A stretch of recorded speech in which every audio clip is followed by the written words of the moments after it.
It all began on a bitter winter morning, the kind where the sky stays dark long after sunrise and every breath floats through the air like a small white cloud.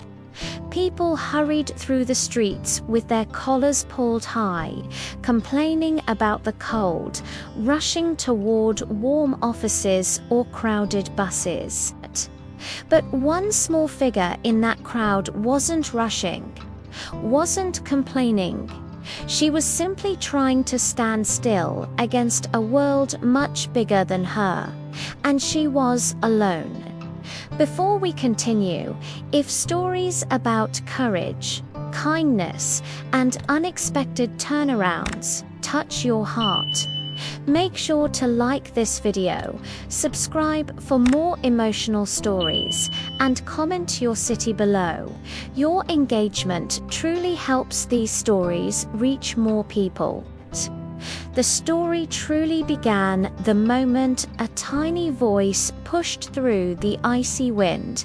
It was shaky, thin, almost lost inside the winter storm. "Sir, excuse me, sir." It was so soft that most people didn't hear it, or maybe they didn't want to. But it reached one man just enough.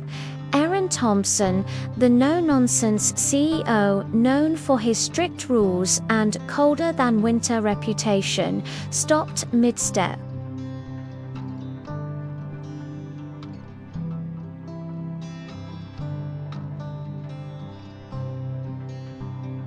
"Yes," he asked, expecting a stranger asking for money, or maybe someone recognizing him.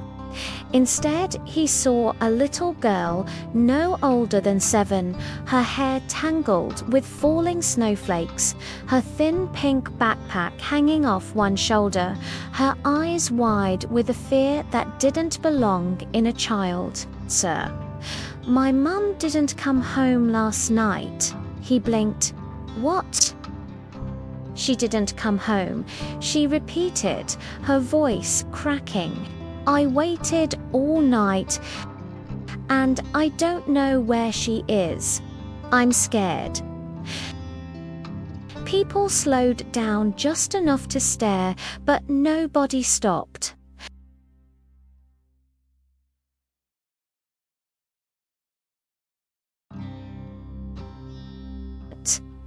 But something in her voice reached straight into a hidden part of Aaron's heart he had buried under years of business, routines, and walls he didn't let anyone climb.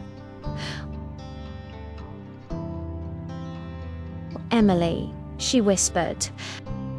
"And where do you live?"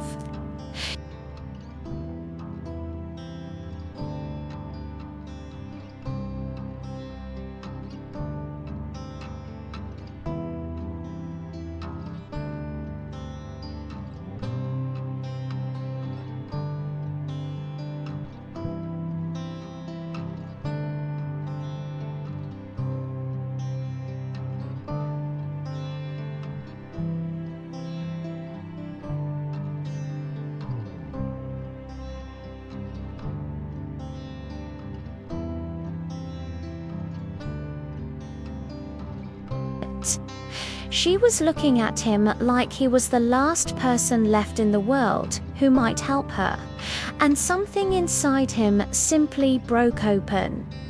"All right," he said quietly. "Let's go find your mother." They walked through the snow, the wind growing sharper, the sky darker. After a minute, he noticed Emily shivering violently. Without thinking, he took off his scarf and wrapped it around her.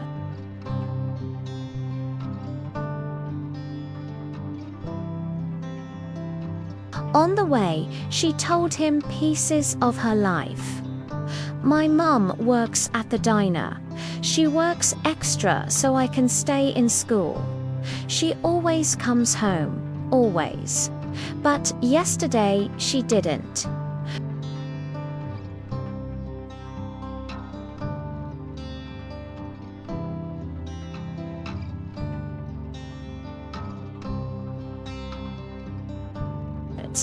He followed her inside, and the moment they stepped into the small apartment, he felt the freezing air hit him.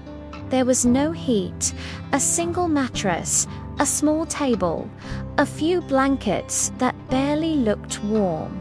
And worst of all, the door had not even been locked.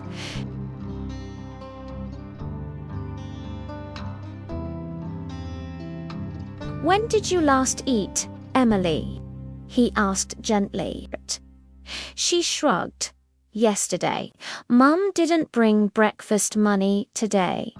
He crouched to her level. "I'm going to help you. I promise." They went to the diner next. It was closed, chairs stacked, lights off. The manager stepped outside and recognized the girl. Her mum didn't show up for her shift. Didn't call either. That's not like her. A hard-working single mother missing a shift without reason. Something was definitely wrong. Aaron felt a coldness inside that had nothing to do with the snow. He called his assistant. "Cancel everything today." "But, sir..." He reviewed the diner's security camera footage. Emily's mother was seen leaving after her shift around midnight, walking toward the bus stop. But no bus arrived. Instead, she kept walking, heading toward the industrial district. And then the footage ended. Emily looked up at him, tears forming.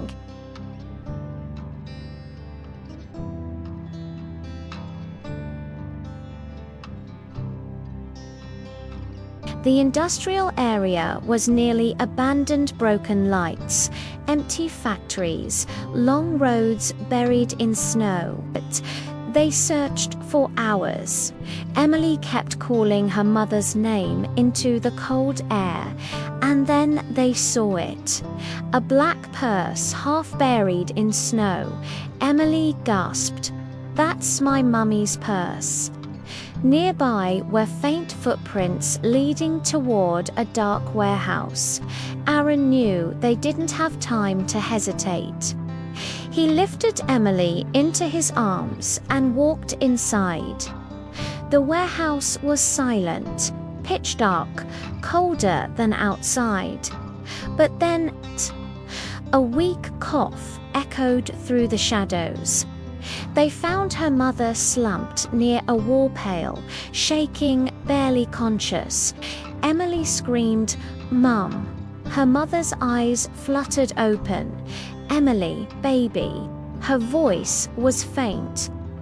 She tried to sit up, but she collapsed again. Aaron quickly wrapped his coat around her. "Don't move. You're hypothermic. We're getting help." She whispered, "I slipped on the ice. My phone broke. I couldn't call anyone." I tried shouting, but her voice trailed off in exhaustion. Emily hugged her tightly, crying, "I found you, Mummy. I found you." Aaron carried the mother outside, waving down a passing snowplow. Together, they rushed to the hospital, where doctors immediately took over. Hours passed. Emily curled into Aaron's lap in the waiting room, exhausted from fear and tears. He held her gently, brushing snowflakes from her hair. When the doctor finally said, "She's stable," Emily burst into relieved sobs. And Aaron felt something warm and heavy move in his chest, feeling he had himself feel in years. Over the next few days, he visited the hospital daily.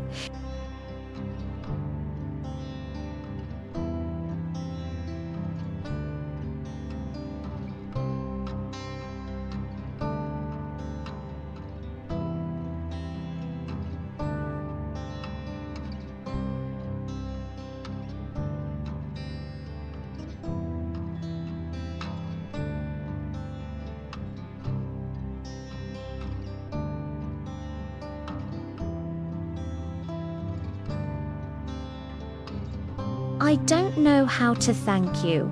You don't have to.